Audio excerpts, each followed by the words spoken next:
చేసి చిలిపిగ చిందులేస్తావా బయట ఎగరేసే పరుగా బాబా సీత కన్నేసి చెలియకి అందనంటావా చేత చేసి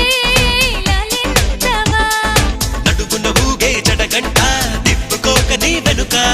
ఎగబడి రాగే చెలిమంట ఎంత చెప్పినా